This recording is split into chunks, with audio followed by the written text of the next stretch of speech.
В сьогоднішньому відео поговоримо про Blue Card або блакитну карту. Це такий тип візи для кваліфікованих спеціалістів в Німеччині. Як ми її отримали, які вимоги, за який період часу і скільки це все нам обійшлось. Привіт! Мене звати Іра, ви на каналі Німка. Починаємо! В минулому відео нас трохи підвів мікрофоніще, так що вибачаюсь за звук, виправилась і вже буде краще. Почнемо ми із запитань, які у мене були на початку шляху і які ми задавали міграційному консультанту за 120 євро за годину. І так, це будуть максимально точні відповіді на запитання. Отже, перше запитання, яке у нас було, коли ми тільки подумали про те, що таке блакитна карта і взагалі які є типи віз і на що ми можемо претендувати. Тому перше запитання було таке, що краще податись на Chansen-карти або блакитну карту. Chansen-карти – це карта можливостей, іншими словами. Це теж дозвіл на перебування у Німеччині, теж для кваліфікованих фахівців. Але дозвіл можна отримати максимум на 1 рік, за якісь привілегії можна продовжити на 2, але це нелегко. Працювати можна не більше 20 годин на тиждень, щоб якось себе підтримувати, і у цей період шукати роботу. Тобто Chansen-карти, карта можливостей – це можливість заїхати в Німеччину швидше, але при цьому без трудового договору і шукати собі роботу. Тобто вам дається рік, щоб знайти роботу і податися на інший тип візи. І ось ми розглядали Chansen-карти і блакитну карту. І дякую за це міграційному консультанту. Він наполегливо рекомендував нам подаватися одразу на блакитну карту, хоч це і довше, це дорожче, складніше, але кращі результати. Тому, що краще, для нас, очевидно, було блакитна карта, я думаю, для багатьох людей теж, якщо є можливість знайти досить швидко роботу. Друге запитання, чи можна заїхати по Chansen-карти, знайти роботу і податися на блакитну карту? Так, можна. Тут коротко. Так, можна. Третє, який орієнтовний час розгляду заяви на Blue Card візу? Це сильно залежить від землі, від міста, і, напевно, ще від міграційного офіцера, тому кілька місяців це може зайняти. На офіційному сайті написано, що вони розглядають вашу заяву до 12 тижнів. Потім вони протягом 12 тижнів можуть вам написати, щоб ви довідправили якісь документи, як у нас це сталося, і це ще розтягується, знову ж таки, може на 12 тижнів.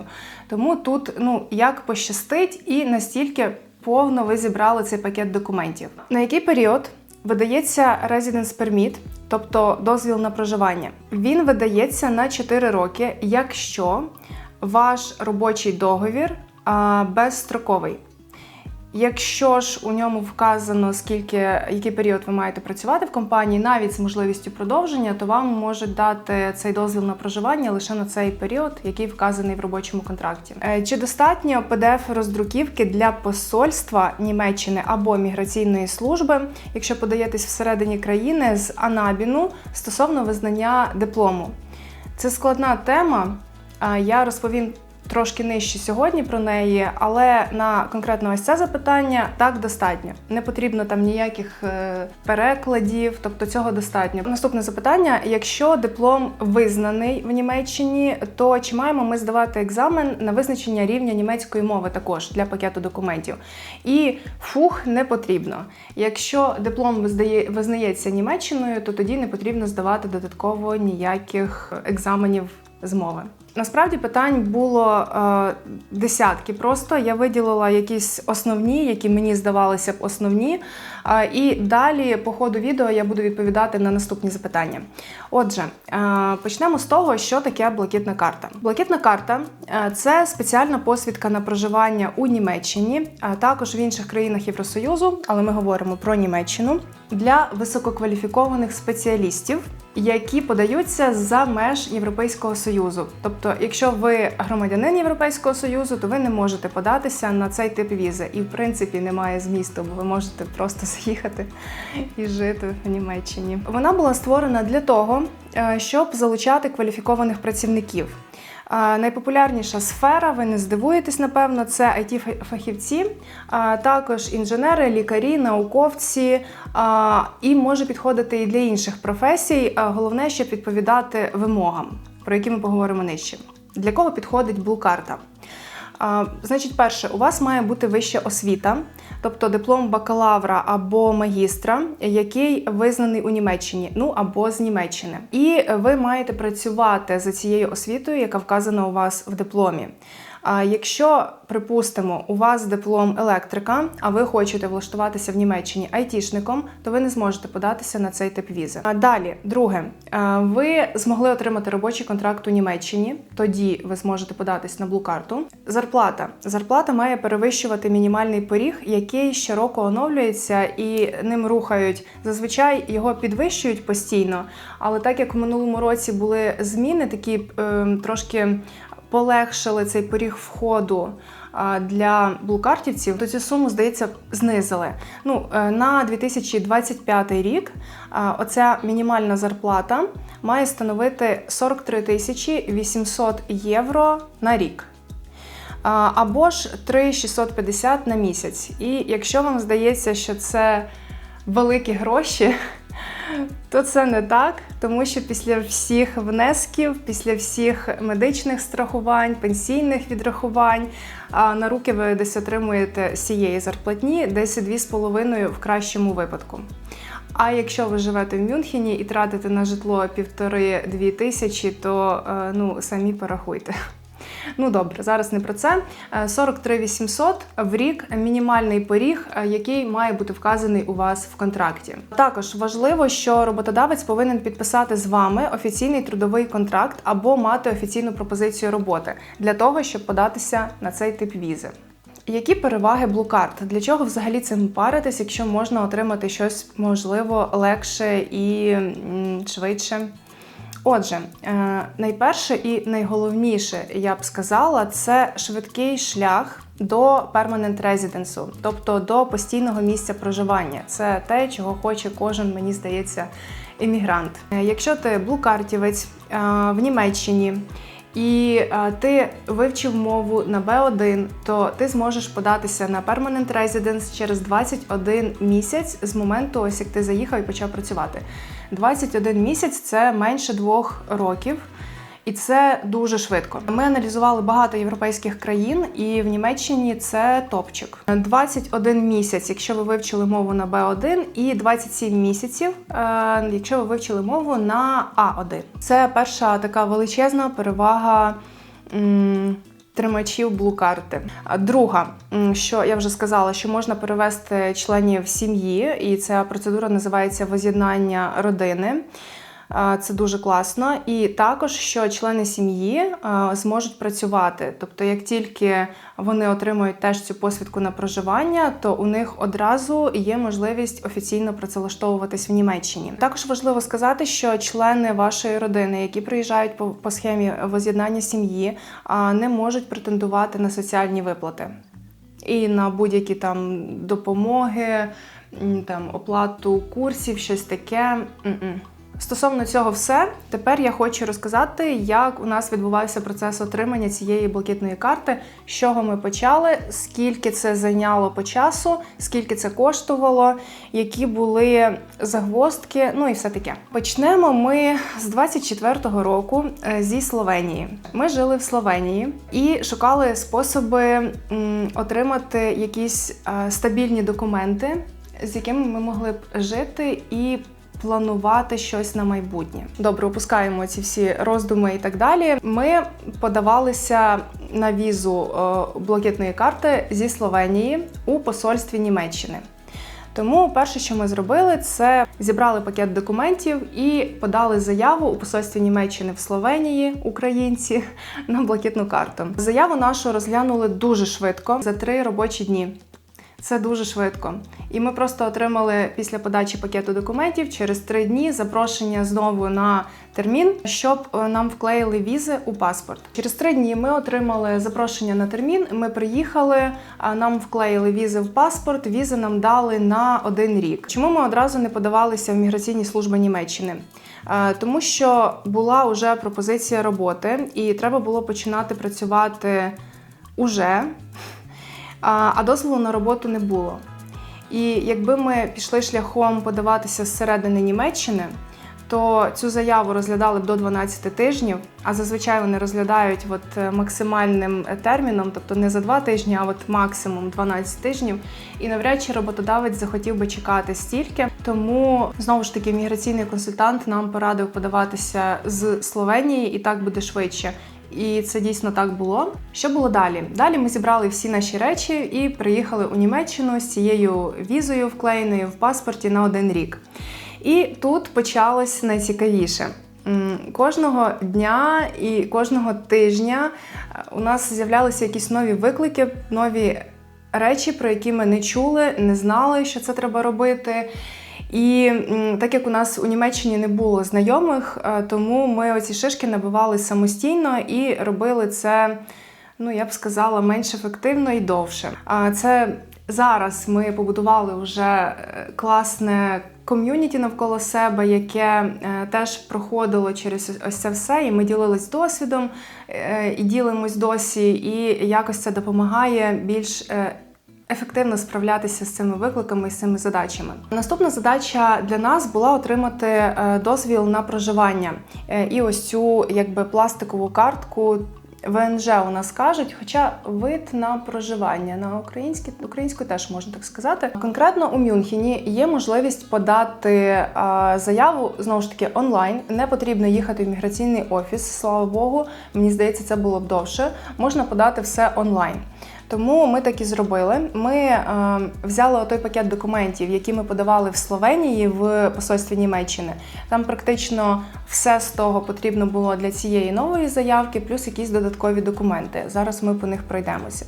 Ми на ось цьому сайті офіційному, показую його на екрані, зайшли на нього і просто завантажили туди весь пакет документів, які ми зібрали, плюс заповнили ще додаткові формочки, ось зараз їх показую. Отже, починаємо по документах.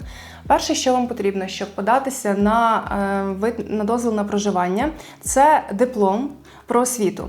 Він має бути або німецький, або зарубіжний, але тоді його потрібно перевірити на сайті Анабін або Анабін, перевірити, чи Німеччина його визнає.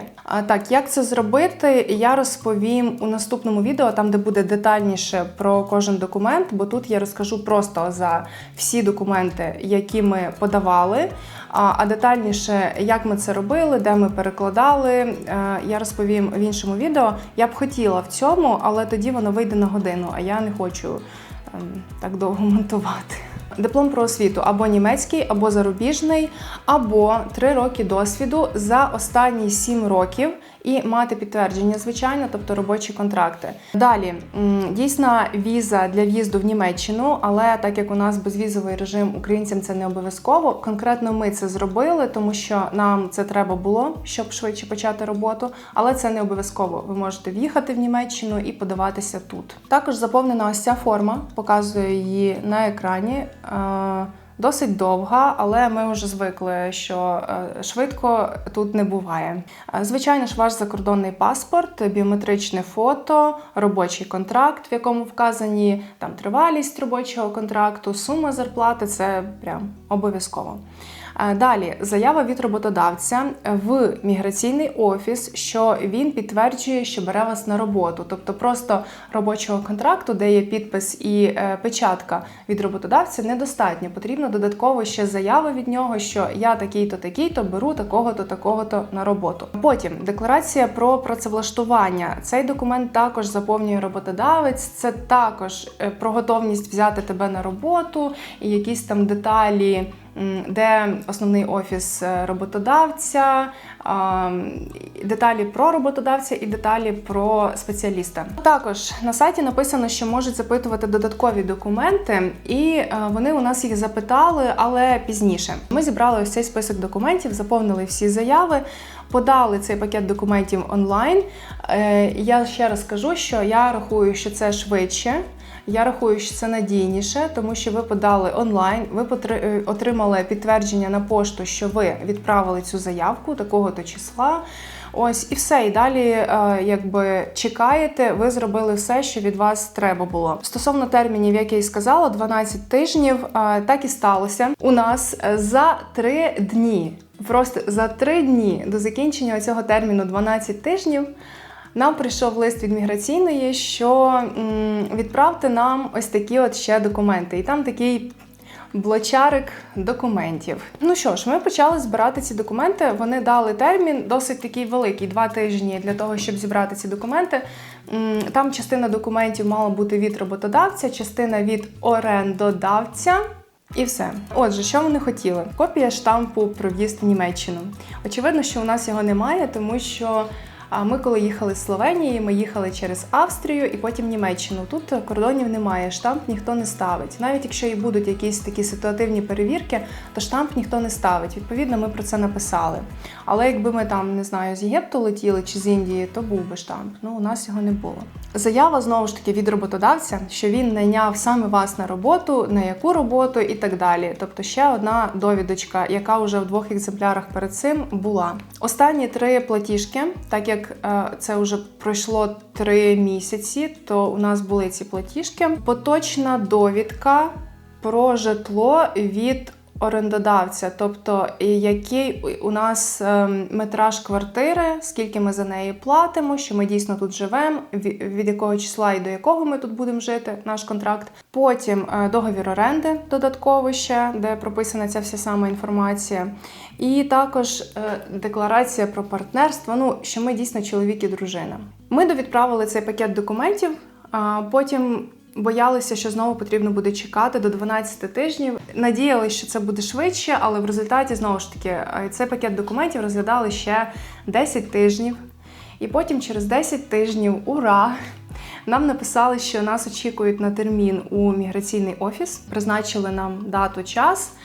Приходьте. Отже, 28 лютого ми здали відбитки, віддали фотокартки, і нам знову ж таки сказали, що чекайте до 2 місяців отримання цієї картки дозволу на проживання ВНЖ.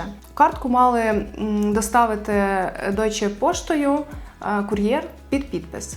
Ну і все, ми чекали, ми не очікували, що це буде там через тиждень-два. Раз сказали 2 місяці, ну, значить, десь поближче до 2 місяців до кінця її приїде. І тут сталося якесь диво, вона приїхала через 3 тижні. Тобто, там, поближче до кінця березня нам приїхала наша картка ВНЖ, і ми такі, ми проробили великий шлях, щоб це зробити, щоб це отримати, і були дуже-дуже щасливі. Наш шлях виходить від подачі на візу Blue Card в Словенії до отримання карток ВНЖ на руки тривав 7 місяців. Це немало, я б сказала, 7 місяців, враховуючи, що цей тип візи, його спеціально зробили для того, щоб люди заїжджали в країну, люди зі спеціальностями, на яких є дефіцит в країні. І на багатьох ресурсах німецьких написано, що люди, які подаються, спеціалісти, які подаються на цей тип візи, їх будуть швидше обробляти, тому що це треба Німеччині. Їм треба, щоб ти почав швидше на них працювати. Це був нелегкий шлях. Як ви бачите, постійно з'являлися якісь нові проблеми, то переклад треба зробити, то апостиль, диплому, свідоцтво про шлюб, там ще якісь інші документи, то довідка вже не актуальна, то термін не той забронювала. Я вже казала, що я хотіла це відео зробити максимально детальним, щоб воно відповідало на максимум запитань, але воно б тоді вийшло на годину, а то і довше, тому у цьому відео буде загальний процес з усіма документами, які треба на візу, і як це відбувається, щоб ви розуміли, що очікувати. А далі, я думаю, що зніму ще відео, де буде конкретно туторіал, як перевіряти диплом, чи він валідний для Німеччини чи ні, де робити переклад, якщо потрібно, свідоцтво про шлюб або апостиль, я теж робила свідоцтво про шлюб, скільки це коштувало, напевно, правильно апостиль. Ну і найцікавіше. Скільки ми за це все заплатили. Я не буду враховувати в цьому відео фото на візу, фотографії, консультації міграційного консультанта. Ну це все входить, тому що без цього б не було кінцевого результату.